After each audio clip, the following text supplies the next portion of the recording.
est-ce qu'il y a des sujets, des problématiques sur lesquelles ils se sentent moins solides et ils se tournent vraiment vers le groupe pour de l'aide?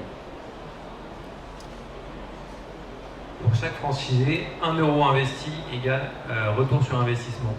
Donc quand on leur annonce un nouveau projet digital, ils ne vont jamais dire super, je suis partant pour avoir encore 100 euros, 150 euros, 80 euros de plus à payer tous les mois. Donc il faut vraiment en amont qu'on leur ait expliqué qu'il y a une valeur ajoutée au projet. Sinon, ça ne sert à rien. Si c'est pour faire joli ou artificiel ou dire qu'on digitalise, il n'y a pas de valeur ajoutée. Il faut que derrière, il y a un impact soit sur le food cost, sur le coût, sur les bidas de façon générale, quelle que soit la ligne du PNL. Donc ça, c'est très important. Ensuite, pour les embarquer, ils sont moins à l'aise. Nous, on s'est rendu compte par la nature de nos franchisés qui étaient peut-être moins structurés que dans d'autres types de franchises, surtout ce qui était lié au coût denrées, à la gestion d'un PNL quand en fait nos franchisés au début c'était mono-franchise, ils avaient une et là ils en ont entre 3 et 4 en moyenne. Donc ça veut dire qu'ils gèrent des mini grosses entreprises avec 3, 4, 5 jusqu'à 8 points de vente.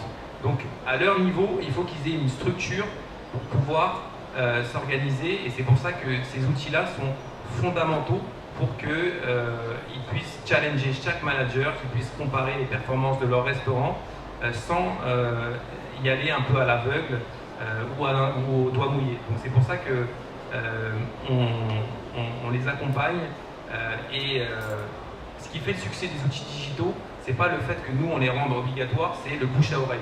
Quand ils voient le restaurant d'à côté, il a mis en place telle solution, que ça fonctionne, là ils vont commencer à y aller.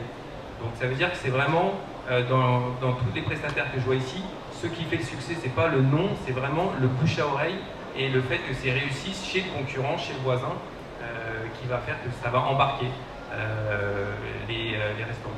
Ouais, je rajouterais que... Est-ce qu'on entend?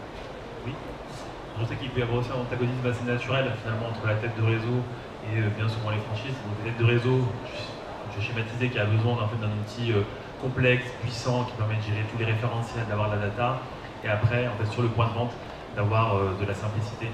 Donc je pense que une des clés de succès, en fait, c'est aussi d'avoir une formation de qualité, mais aussi d'avoir en fait un outil qui soit simple et intuitif, pour permettre en fait aux opérateurs sur le terrain de vraiment adopter rapidement la solution. Parce que finalement, quand on parle de d'EBITDA, quand on parle d'un PNL qui est bien géré, c'est bien vraiment en fait du terrain directement. C'est une bonne gestion RH, un passage de commande qui se fait de façon fluide, un bon contrôle à la réception, un banc d'inventaire. Donc c'est plein de choses qui paraissent très simples en fait de prime abord et qui sont en fait réellement compliquées.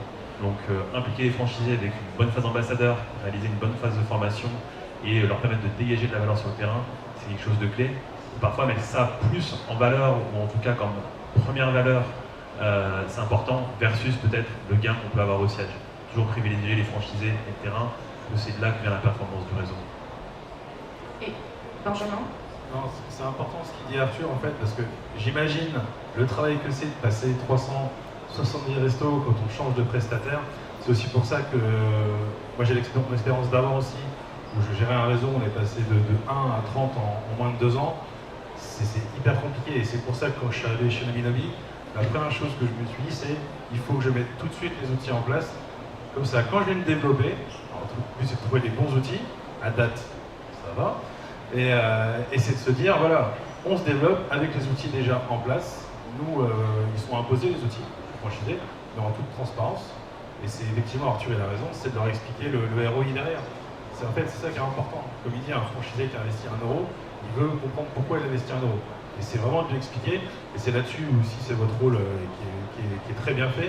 C'est aussi la formation qui est importante, leur expliquer ce que ça leur amène en valeur ajoutée, le temps que ça leur libère aussi sur beaucoup de choses, sur des tâches, qu'ils puissent se consacrer à autre chose et s'occuper de leurs clients sur le terrain, parce qu'au final, l'opérationnel, c'est la priorité, que de passer des fois 2, 3, 4, 5 heures à faire des plannings. Donc voilà. Et j'aimerais aussi retourner un peu la question parce qu'on s'est beaucoup focus sur vous, ce que les franchisés finalement attendent des enseignes. Vous, à l'inverse, alors là, ma question s'adresse à tous les deux. Quelles sont vos attentes envers les franchisés? On parlait d'adoption d'outils, on parlait de données. Quels sont vos prios là-dessus? Moi, ce que j'attends surtout d'un franchisé, c'est qu'il respecte l'image de la marque. Ça, c'est prioritaire pour nous. C'est-à-dire qu'à partir du moment où on signe un contrat de franchise, c'est un mariage. Et il y a des procédures, il y a un savoir-faire qui est transmis. Il y a beaucoup de choses qui sont aussi flexibles quand on a un jeune réseau comme le nôtre, mais qu'on rend de moins en moins flexible plus on grandit, parce qu'on n'a plus non plus l'opportunité de laisser autant de flexibilité aux franchisés. Par exemple? Nous, aujourd'hui, à date, le concept, il y a des choses que l'on impose, tout ce qui est mobilier, charte, etc. Mais comparativement à d'autres réseaux, on va être plus flexible sur d'autres fournisseurs comme la cuisine. Par exemple, nous, à date, on n'a pas volonté à imposer le matériel. On a des fiches techniques, on a des caractéristiques techniques.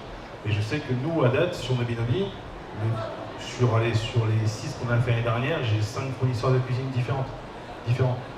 Parce qu'on est encore une jeune enseigne. On essaye aussi, nous, notre objectif, c'est d'ouvrir aussi de limiter le capex du franchisé au maximum. Alors, sans faire n'importe quoi, parce que le contexte bancaire à date, il est extrêmement compliqué. C'est pas celui d'il y a 5 ans, quand on était dans une expansion de franchise à 10-15 ouvertures par jour sur le cumul d'enseignes. Donc voilà, nous, notre objectif, c'est que le franchisé ouvre son restaurant dans un budget à respecter. Donc, on l'aide aussi sur cette partie négociation, mais on lui laisse cette liberté de choisir aussi ses prestataires en local. Moi, je compléterais Benjamin là-dessus. En l'espace de 4 ans, l'univers a complètement changé. Je vois chez Otakos, maintenant on a des restaurants qui sont 100% digitaux. Il n'y a plus personne en caisse. On a des solutions digitales, des click and collect, des bornes, choses qu'on n'avait absolument pas avant. Donc oui, Benjamin, c'est le savoir-faire, c'est fondamental, mais accompagner l'évolution du savoir-faire, parce que les chartes graphiques, innovation produit, digital, ça évolue tout le temps. Si vous ne changez rien, vous êtes sûr d'être coulé dans 2-3 ans par rapport à la concurrence. Donc c'est surtout faire comprendre aux franchisés que s'ils ne suivent pas l'évolution du savoir-faire, c'est une balle décisive pour la concurrence ou pour son voisin qui est en face. Donc là-dessus, il n'y a pas de débat à avoir. L'évolution du savoir-faire doit être maîtrisée et comprise par tous. C'est comme ça qu'on fait de la croissance et qu'on évolue. Parce que dans ce métier-là, il n'y a pas de place à faire du surplace. Il faut en permanence se remettre en question, innover et savoir faire évoluer son savoir-faire. Et savoir-faire, je remarque, du coup, tu inclus là-dedans tout ce qui est gestion du digital, les outils à mettre en place. C'est fondamental. Nous, entre le delivery, Uber, Deliveroo, le click and collect, le kiosque, on est sur des parts de marché qui sont très très significatives, largement au-dessus de 50%. Donc ça veut dire que si vous ne maîtrisez pas correctement comment fonctionne, vous n'avez pas une baie de brassage qui est correcte dans votre restaurant, vous n'avez pas les bonnes solutions pour intégrer les ventes à des plateformes de delivery, si vos kiosques sont mal connectés, votre terminal de paiement ne fonctionne pas correctement parce que vous avez choisi votre propre prestataire qui n'est pas référencé, tout ça mis bout à bout, ça va faire que votre restaurant ne va pas fonctionner correctement ou à pleine puissance de ce qu'il pourrait dégager. Donc nous, quand référence, c'est qu'on est sûr de nous et sûr de l'impact que ça peut avoir au niveau des sales. Et c'est important de suivre ce savoir-faire-là, et ça fait partie du savoir-faire comme les opérations. Maintenant, le digital, c'est rentré partout, aussi bien en front, avec les click and collect, les kiosques, qu'en back-office, des solutions comme la vôtre, comme celle de Brice, qui permettent de structurer un réseau et in fine de faire de la croissance.